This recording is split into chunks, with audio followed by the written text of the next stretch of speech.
ఇల్లు కుర్తాను బాగా ఇల్లు పెట్టిస్తాను. ఎన్ని రోజులు అయితే నువ్వు చెప్పబట్టి ఇల్లు లేదు ఏం లేదు. సరే చూద్దాం, రేపు పొద్దున ఒకసారి కలుసుకో. ఇగో సార్లు లేక ఇట్లా చెప్పబట్టి సర్లేరా, రేపు పొద్దున వచ్చి కలుసుకో. సరే మీకు దండాలు కొంచెం చూడండి. సరేది. మరుసటి రోజు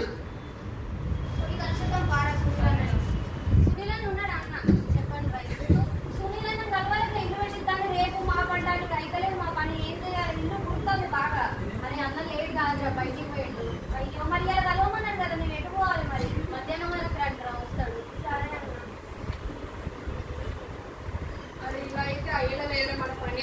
మనమైతే ఒకసారి సీనమ్మ దగ్గరికి వెళ్ళి కలిసి చేద్దాం రా. ఏ ముఖం పెట్టుకొని పోతాం రా? నామినేషన్ అయ్యి కానీ ఏమైతుంది? ఆయన వేసే ఇప్పుడు ఓడిపోయి ఇప్పుడు పోయి మళ్ళీ సాయం అడిగితే మనం చేస్తాడారా? ఒకసారి అయితే వెళ్ళేసి వద్దాం రా. సరే ఒకసారి అయితే పోదాం. సీనన్న, అరే రాజు బాలు ఏంద్రా ఇటు సైడ్ వచ్చిల్లు? ఇక గది అన్నాక ఇల్లు మంచిగా లేదు, మాది కురుతాంది. మీ దగ్గర ఏమైనా సాయం దొరుకుతుందని వచ్చినామన్నా. సరే తీరా, రేపైతే ఒకసారి ఆఫీస్ కి పోదాం. ఆఫీస్ కి పోయినాక పని చేసుకొని వద్దాం. రేపు పొద్దునైతే ఒకసారి ఇంటికి వచ్చిపోండి. ఓకే అన్న.